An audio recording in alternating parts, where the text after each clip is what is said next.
Hello everyone and welcome to the Green Man channel. Hope you're doing good and well. So for this Sunday's album review, I'm reviewing the 6th studio album from the Dreampop duo known as Still Corners. This is their release Dream Talk, which came out on Friday the 5th of April via Wrecking Light Records. And the album is 10 tracks and around about 37 minutes in length. So Still Corners are made up of Greg Hughes and Tessa Murray. Tessa Murray is the vocalist and she also does some of the keyboard work, I believe, for the band. And Greg Hughes is a sort of guitarist and multi-instrumentalist and producer for Still Corners as well. If you don't know Still Corners, they have a very sort of open-ended, very spacious sound, very dreamy, you know, lots of this kind of slightly Americana tinge sound, I think. There's also a lot of keyboard and synth work in their sound. Just lush soundscapes, you know, really good, pretty often quite short songs, but they're usually very effective. They have a very simple formula. And I think it's often the way that they do their layering that I really like in this sound. Often they take, you know, a sort of particular riff or a melody and they develop it quite well. So that's the thing for me with Still Corners. You can usually expect, and I'd say you definitely get that on this particular record. And you know, the extraordinary thing I find with this group, this duo, is they might not have met, but for a chance meeting at a train station apparently, and it just shows how fine the margins of life are. We might not have had this band had there not been that delay or diversion or whatever happened at the train station. I can't quite remember, but we might not have had Still Corners but for that. And I find that quite incredible because, you know, they've done some great albums. I mean, you've got the ridiculously underrated Strange Pleasures, which is one of my favourite albums from the band. I love Slow Air as well from 2018, perhaps not quite as much as Strange Pleasures, but I still love that album too.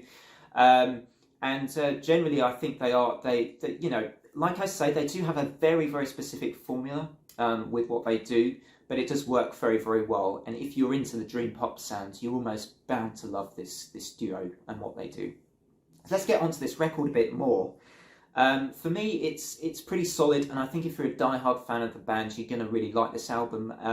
But you know, for me, they don't always move outside of their own very contained sound. And on this album, I feel like with what we've had before from them, it shows up a bit more. So, you know, if you're new to Still Corners, you might sort of, you know, and you're not familiar with their sound, you might find their sound a little bit almost tiresome in a way. It's relaxing, don't get me wrong, it's a relaxing sound, but I don't think they always explore as much as they could musically, and they don't make enough choices to really enhance their songs sometimes. And I think that's something of an issue with a few songs on this album. You know, I still think it's a pretty solid album. I still think there's some great stuff on here, don't get me wrong.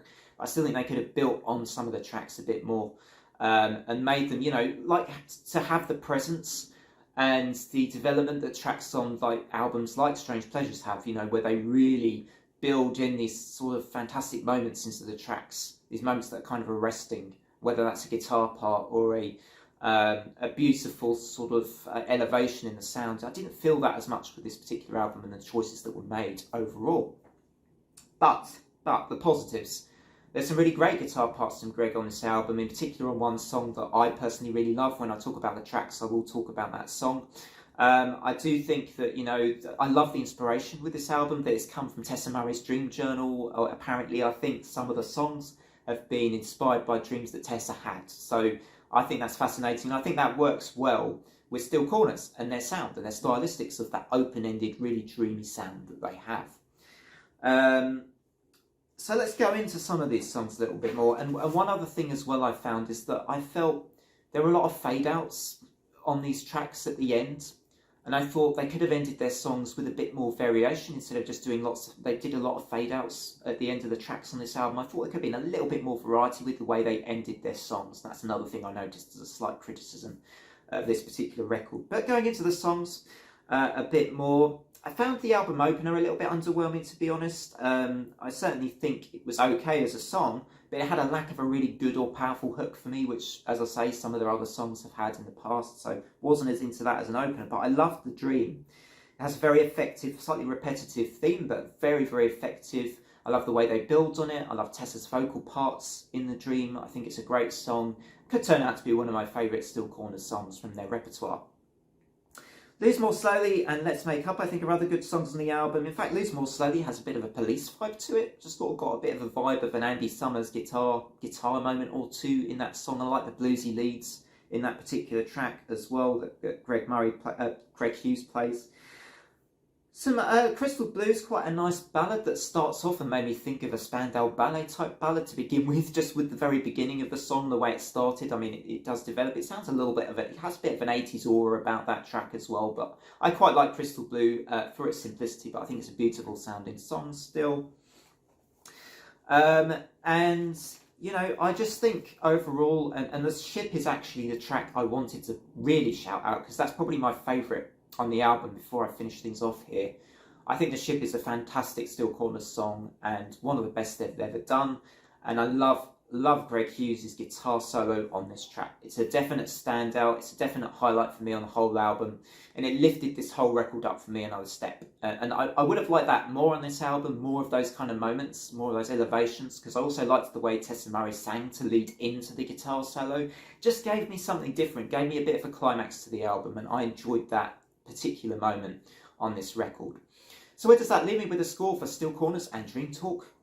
You know, is this an album that's going to send you into great dreams, or is it just going to send you drifting off into a sort of blank, deep sleep? Well, I think it's maybe somewhere in between for me. I don't think this is their best record, personally, for me.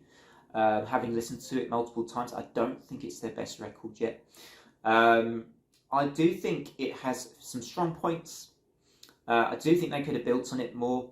I think I'm going to have this album as a 7 out of 10. I think it's pretty good. I think it sticks to that Steel Corners formula, does it quite well, but I do think it's, you know, compared to some of this stuff this band's done in the past, perhaps as a diehard Steel Corners fan, somewhat myself, I feel it, you know, against some of their other releases, it's a little bit kind of, you know, familiar, trapped within their quite contained sound that they have, but you know, I still think it's good. And yeah, let me know what you think of this Steel Corners release, guys, in the comments. What do you think about my sort of review? Let me know. Do drop a sub to the channel if you're new, if you enjoy this kind of content. If you like shoegaze and dream pop, I do sometimes talk about shoegaze and dream pop albums. So until next time, hope you'll have great what's left of your Sundays. Until next time, bye for now.